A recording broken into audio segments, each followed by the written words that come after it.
Hi friends, Marin with Into Mobile. Today we're going to take a look at the long-awaited Droid Bionic for Verizon. And by long-awaited, I'm talking about 8 months, because we first saw this in January at CES. And it was a very attractive device then because it promised a dual-core processor with 4G LTE. Since then, it's faced a few delays and a brain transplant actually, so we'll see if it's been worth the wait. Normally it comes with some plastic on it, but I've already taken that off, and inside, standard charger pamphlets and all that, but we care about the device. That's what we're here for.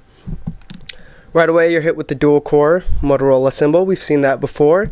Off the bat, device kind of looks like Droid X2, but with a few design tweaks and differences in it. So we're going to wait for the boot up animation and then we'll go on a hardware tour. But while that's taking place, you can see you have a 4.3-inch QHD display. Nice resolution at 540 by 960. Unfortunately, like the Droid X2, a little bit grainy. Let's watch the intro.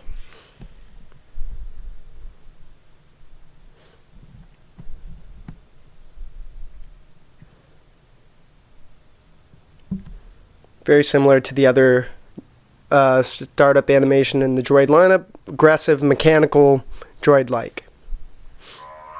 Droid.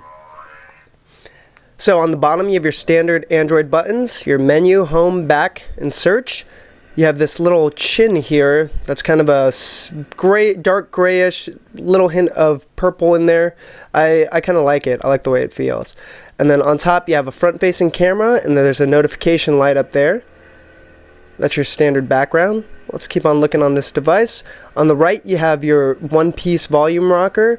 Works well, responsive, easy to pick out without looking at it.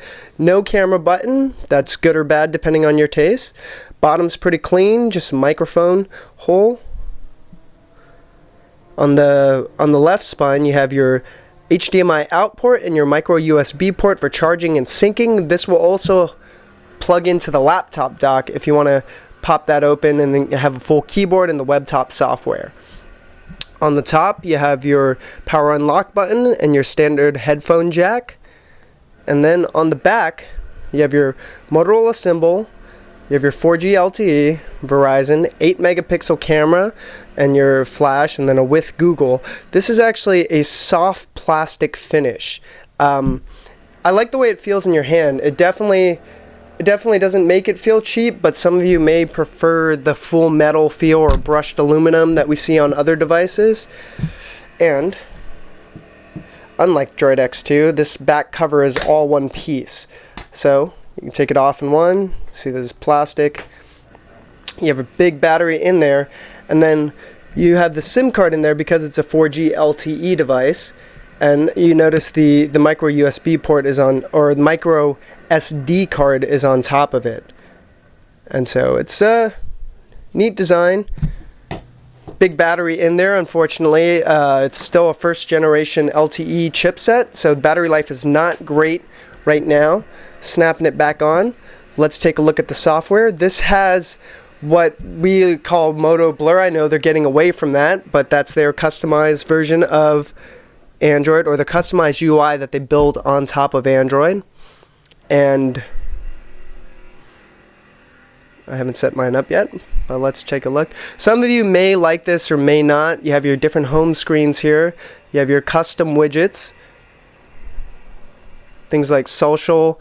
You have your Citrix is preloaded on this one. They're making a big push for this being enterprise ready. GPS toggle. All the slackers on there preloaded as well, which is pretty usual for Verizon. So there are some custom tweaks to everything like you would expect. This is how the app tray works. Goes left to right. Pretty speedy with the dual core processor in there. Well, let's open up a few apps. ZoomoCast, which is one of their acquisitions. And so then this is the app switcher screen, which I'm not a huge fan of the way they lay this out, because I prefer the standard Android way of just overlaying it over what you're doing, but that's a personal thing.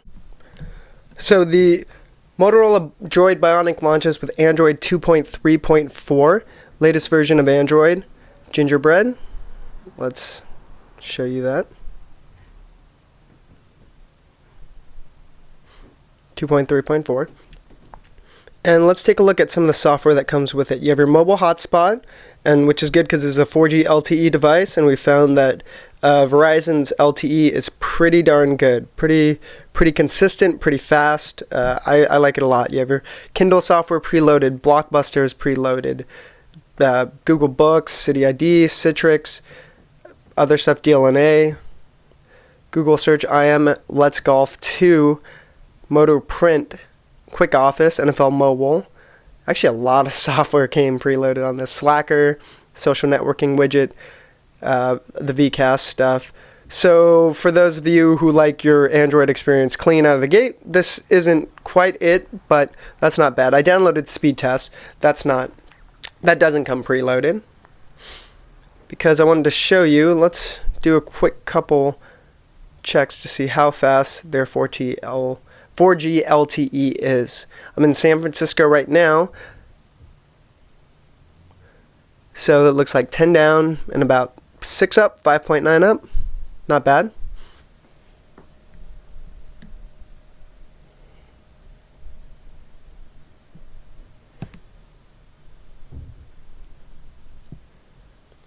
And then that was 14 down and about 5 up. So these speeds have been pretty consistent. I'm definitely going to drill through it a lot more and see what I get in different parts of the city. But like I said before, Verizon's LTE has been pretty reliable for me so far and pretty fast. So I'm a big fan of it. Web browser, there's Into Mobile, site rocks. Okay, so that's a quick look at the Motorola Droid Bionic hardware and software. We're going to have a full review for you very shortly. Thanks for watching.